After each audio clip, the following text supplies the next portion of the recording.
إله الكون تبقى نور من ضل وضاع أنت أسمى أنت أنقى أنت السلام علیکم ورحمۃ اللہ وبرکاتہ نحمده ونصلی علی رسوله الکریم اما بعد فاعوذ باللہ من الشیطان الرجیم بسم اللہ الرحمن الرحیم الحمدللہ آج قسط نمبر 177 میں آپ کے مسائل اور ان کے حل کے ساتھ ایک مرتبہ پھر میں آپ کے درمیان مسئلہ نمبر 1 کوئٹہ سے بھائی کامران صاحب نے 3 سوالات کیے ہیں۔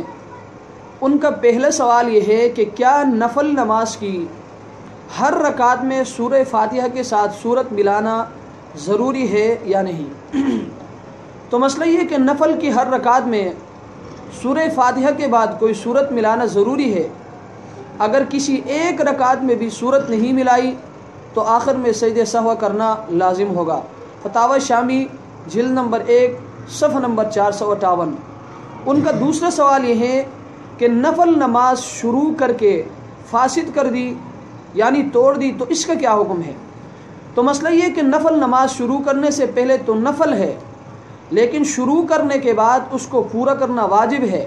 اسی لیے اگر کسی نے نفل نماز شروع کرنے کے بعد فاسد کر دی تو اس کو دوبارہ پڑھنا لازم ہے۔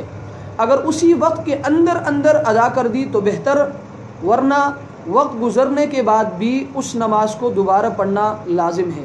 فتاوی شامی جلد نمبر 2 صفحہ نمبر 29۔ ان کا تیسرا سوال یہ ہے کہ مقتدی کی تسبیح پوری نہیں ہوئی تھی، امام رکوع یا سجدے سے اٹھ گیا تو مقتدی کے لیے کیا حکم ہے؟ تو مسئلہ یہ ہے کہ اگر مقتدی نے رکوع یا سجدے کی تسبیح 3 مرتبہ پوری نہیں پڑھی تھی کہ امام رکوع یا سجدے سے اٹھ گیا تو مقتدی کو بھی رکوع یا سجدے سے سر اٹھا لینا چاہیے، کیونکہ مقتدی کے لیے امام کی تابعداری کرنا واجب ہے۔ تسبیحات کی مقدار پوری کرنے کی غرض سے تاخیر کرنا درست نہیں ہے۔ فتاوی شامی جلد نمبر 1 صفحہ نمبر 495۔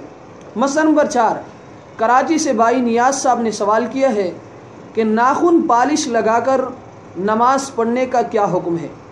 تو مسئلہ یہ کہ ناخن پالش لگانے کی صورت میں ناخن تک پانی نہیں پہنچتا ہے، اس لیے ناخن پالش لگی رہنے کی صورت میں وضو اور غسل صحیح نہیں ہوتا۔ اگر بال برابر بھی جگہ خشک رہے گی تو وضو اور غسل نہیں ہوگا۔ جب وضو اور غسل نہیں ہوگا تو ناخن پالش لگا کر جو نماز پڑھی جائے گی وہ بھی درست نہیں ہوگی۔ ایسی نمازوں کو دوبارہ پڑھنا اور ساتھ ساتھ توبہ اور استغفار کرنا بھی لازم ہوگا۔ فتاوی شامی جلد نمبر 1 صفحہ نمبر 152۔ اللہ تبارک و تعالی ہمیں ان مسائل کو سمجھنے کی توفیق عطا فرمائے۔ وآخر دعوانا ان الحمد للہ رب العالمین۔